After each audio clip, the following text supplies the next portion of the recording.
এরপর কমান্ডগুলো হচ্ছে আমাদের ফাইন্ড, রিপ্লেস এবং হচ্ছে সিলেক্ট। ফাইন্ডের কাজটা হচ্ছে আপনি এখানে নির্দিষ্ট একটা কোনো একটা শব্দ খুঁজে বের করা। আমার এখানে একটা শব্দ আছে যেটা হচ্ছে আপনি খুঁজে পাচ্ছেন না, তখন এই ফাইন্ডের সাহায্যে শব্দটা খুঁজে বের করতে পারবেন। তাহলে এটার জন্য আমাদের কার্সরটা শুরুতে রাখবেন। শুরুতে রাখলে কি হবে, আপনি যখন ফাইন্ড করবেন তখন আমরা কার্সর যেখান থেকে আসে সেখান থেকে খোঁজাটা শুরু হবে। আপনি কার্সর এখানে রাখলেন, এখানে থাকার পর যদি আপনি এখানে ফাইন্ডে ক্লিক করেন, তখন যে শব্দটা লিখবেন ওইটা কার্সরের পরে থেকে সার্চ করা শুরু করবে। সার্চ করে করে করে করে আবার একদম শুরু থেকে চলে আসবে। এটাই এভাবে তো আমরা কার্সরটা শুরুতে রাখবো। শুরুতে রাখার পর ফাইন্ডে ক্লিক করবো।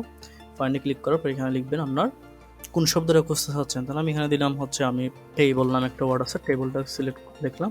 তো টেবলটা লেখার পর আমার কোন জায়গায় টেবল আছে সবগুলো চলে আসছে। যে রেজাল্টে বলতেছে যে এখানে টেবল আছে, এই পেরাতে টেবল আছে, এই পেরাতে টেবল আছে, মানে এই যে টেবল আছে এখানে।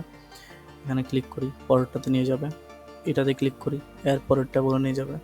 এটাতে ক্লিক করি, এর পরের টেবলে। এটাতে ক্লিক করি, এর পরের টেবলে। এভাবে আমার টেবলে নিয়ে যাবে। তো হচ্ছে আমি এখানে ক্লিক করতে পারি। তারপর এখানে যদি আরেকটা থাকে যে আমার এখানে হ্যালো নামে কোনো ওয়ার্ড আছে কিনা, দুইটা ওয়ার্ড আছে হ্যালো নামে, একটা হচ্ছে এখানে আর একটা হচ্ছে হ্যালো বাংলাদেশ। এখানে এই যে এভাবে করে শব্দটা খুঁজে বের করা যায়। তারপরে কমান্ডটি হচ্ছে আমাদের রিপ্লেস। রিপ্লেসের কাজটা হচ্ছে একটা শব্দের জায়গায় একটা শব্দ প্রতিস্থাপন করে দেওয়া। মনে করেন এখানে আমার হ্যালো আছে, হ্যালো এর জায়গায় আমি চাচ্ছি কি হাই বসাবো, হাই বাংলাদেশ, এটা হবে হ্যালো জায়গায়। তাহলে আমি এখানে শুরুতে কাজটা রাখবেন, রাখার পরে রিপ্লেসে যাবেন। রিপ্লেসে গেলে আপনাকে দুইটা অপশন দিবে, একটা হচ্ছে ফাইন্ড হোয়াট। ফাইন্ড হোয়াটে লিখবেন আপনি যেই শব্দটাকে আপনি সরাই দিবেন, এই ফাইন্ড হোয়াটটা খালি থাকবে বেসিক্যালি। এখানে লিখবেন আপনি যে শব্দটাকে সরাই দিয়ে আপনার শব্দটা বসাবেন। আমার ক্ষেত্রে আমি হ্যালোটাকে সরাই দিব, এখানে লিখবো হ্যালো। তারপরে রিপ্লেস উইথে হ্যালো এর জায়গায় কোন শব্দটা বসাবেন এটা দিবেন। এখানে আমি দিলাম হাই বসাবো হ্যালো এর জায়গায়। তারপর এখানে কয়েকটা অপশন আছে, একটা হচ্ছে রিপ্লেস। রিপ্লেস দিলে কি হবে, প্রথম যেটা আছে প্রথম শব্দটা প্রথম হ্যালোটা খুঁজে বের করে হাই করে দিবে। রিপ্লেস অল দিলে কি হবে, ডকুমেন্ট আপনার যতটা হাই হ্যালো আছে সবগুলো হ্যালোকে হাই করে দিবে।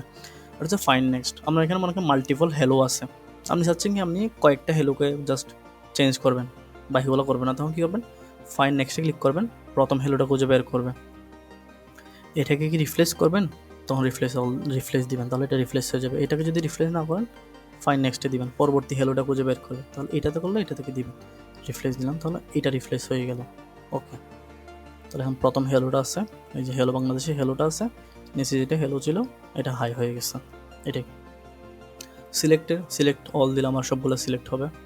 সিলেক্ট অবজেক্ট দিলাম, আমার অবজেক্টগুলো সিলেক্ট হবে। এখানে কোনো অবজেক্ট নাই বাই দ্য ওয়ে, কোনো ছবি বা হচ্ছে কোনো শেপ যদি থাকে ওগুলো হচ্ছে আমার অবজেক্ট। তাহলে এখানে কোনো অবজেক্ট নেই, যদি অবজেক্ট থাকতো তখন আমরা অবজেক্টগুলো সিলেক্ট করতাম। তার বলতেছে select all text with similar ফরম্যাটিংগুলো যেগুলো আছে ওগুলো সিলেক্ট করতে বলতেছে। তাহলে এখানে দেখুন আমার অ্যালাইনমেন্টটা সিলেক্ট হয়েছে, টাইটেলটা সিলেক্ট হয়েছে, হ্যালো বাংলাদেশ সিলেক্ট হয়েছে। এখানে আমি এখন যদি আমি এখানে শুরুতে যাই, এশিয়া কাপে রাখি, এই যে এশিয়া কাপে যেটা আমি হেডলাইন ইউজ করলাম, এখান থেকে কাস্টম হেডলাইন, এটা যখন আমি কাজটা রাখলাম, রাখার পরে সিলেক্টে গেলাম, select text with similar formatting click করবে, তাহলে আমার এশিয়া কাপ যেটা যেরকম আছে সেটা সিলেক্ট হবে। মানে একই স্টাইলে বলা যেগুলো আছে, হেডলাইন 3, হেডলাইন 4, হেডলাইন 5, হেডলাইন 6 সবগুলো একই হেডলাইন, এই জন্য একই হেডলাইনগুলো সিলেক্ট করছে। তো সিলেকশন প্যানে ক্লিক করলে এদিকে আমার সিলেকশন প্যানগুলো চলে আসবে। এটা বেসিক্যালি আমাদের ছবির জন্য কাজ করে। আমরা যখন এখানে কোনো অনেকগুলো ছবি থাকবে তখন সবগুলো ছবি এখানে চলে আসবে। আমরা যখন ইনসার্টে গিয়ে যখন ছবির কাজ করবো তখন আমরা সিলেকশন প্যানটা আরেকটু এক্সপ্লোর করবো। এরপরে যেটা আছে এটা হচ্ছে আমাদের অ্যাডিন্স মানে হচ্ছে আমাদের এখানে মাইক্রোসফট কোম্পানি কয়েকটা ছোটো ছোটো সফটওয়্যার বানাইছে, যেগুলো হচ্ছে আমরা কাজগুলোকে আর একটু এফিসিয়েন্ট করবে আর কি। আমরা কাজ করার সময় এগুলোকে আর একটু দক্ষতা বাড়িয়ে দেবো আমরা কাজ করার সময়। অ্যাডিন্সে ক্লিক করবেন, এটা অবশ্যই নেট কানেকশন লাগবে।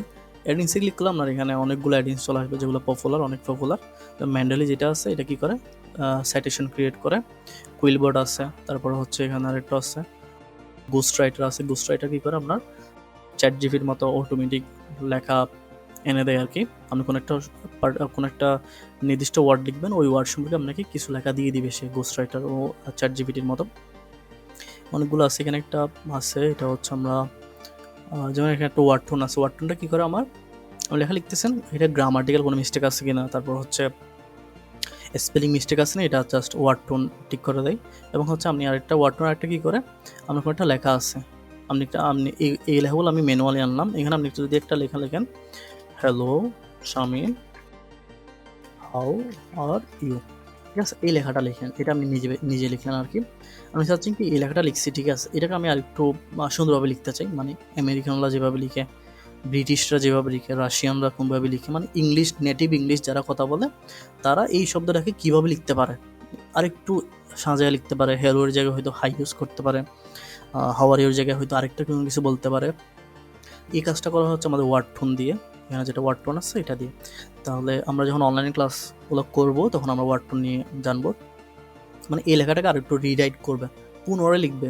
পুনরায় কীভাবে লিখবে, যাতে নেটিভ ইংলিশ যারা আছে, নেটিভ ইংলিশে যারা কথা বলে তারা যেভাবে লিখে ওই লেখাটাকে, আপনার লেখাটাকে ওই লেখাতে কনভার্ট করে দেবে।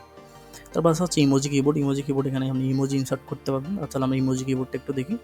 অ্যাডে ক্লিক করলে এটা অ্যাড হয়ে যাবে। এই যে অ্যাড হয়ে গেছে। আর এটা একটা নেটের উপর ডিপেন্ড করবে, মানে ইন্টারনেট স্পিডের উপর ডিপেন্ড করবে, এটা একটু করে ইনস্টল হবে। নেট স্পিড যদি কম হয় তাহলে ইনস্টল হতে একটু লেট হবে। তাহলে ইমোজি কিবোর্ডটা চলে আসছে এবং এখানে চলে আসছে ইনসার্টে এই যে ইমোজি কিবোর্ড। এটা কিন্তু আগে ছিল না, এই যে এটা কিন্তু আগে ছিল না। এখন আমরা যদি এখানে যদি কোনো একটা ইমোজি প্রয়োজন হয়, আপনি জাস্ট হোম থেকে ইনসার্টে চলে যাবেন, ইমোজিতে চলে যাবেন, যাওয়ার পর এখানে চলে আসবে ইমোজিগুলো চলে আসবে। এখান থেকে আমরা যে ইমোজিটার প্রয়োজন হয় আপনি এই ইমোজিটা দিবেন। তাহলে ইমোজিটা চলে আসছে, ছোটো করে নেবেন এটাকে, এই যে কর্নারে ক্লিক করে করে ছোটো করে দেবেন, এই যে ইমোজিটা চলে আসছে। তারপর এখান থেকে এটা প্রয়োজন হলে এটা আনতে পারবেন, তারপর এখান থেকে এইটা প্রয়োজন হলে এটা আনতে পারবেন, প্রয়োজন হয় এটা আনতে পারবেন। তাহলে যে ইমোজিটা আমার প্রয়োজন হয় এটা আনতে পারবেন। অথবা এখান থেকে বিলাইয়ের ইমোজি লাগলে বিলাইয়ের ইমোজিগুলো নিতে পারবেন, এখান থেকে ডাইনিংয়ের ইমোজি লাগলে ইমোগুলো নিতে পারবেন, বলের ইমোজি লাগলে বলের ইমোজি নিতে পারবেন, কারের ইমোজি লাগলে কারের ইমোজি নিতে পারবেন। যেটা আপনার প্রয়োজন হবে ওই ইমোজিটা এখানে তৈরি করতে পারবেন, নিতে পারবেন আর কি। এই যে আচ্ছা, এটা হলো আমাদের ইমোজি, যেটা আমরা হচ্ছে অ্যাড করলাম। আবার হচ্ছে এটাতে ডান বাটন ক্লিক করে রিমুভ করা যায়। তাহলে এটা হচ্ছে অ্যাডিংয়ের কাজ। আপনার কাজগুলোকে আর একটু সুন্দরভাবে কাস্টমাইজ করার জন্য এই অ্যাডিংসগুলো প্রয়োজন হয়। তবে এটা সবসময় প্রয়োজন হয় না, আপনার নর্মালি কাজগুলো এই অ্যাডিংসটাও করতে পারবেন, অ্যাডিংসের তেমন একটা প্রয়োজন হয় না।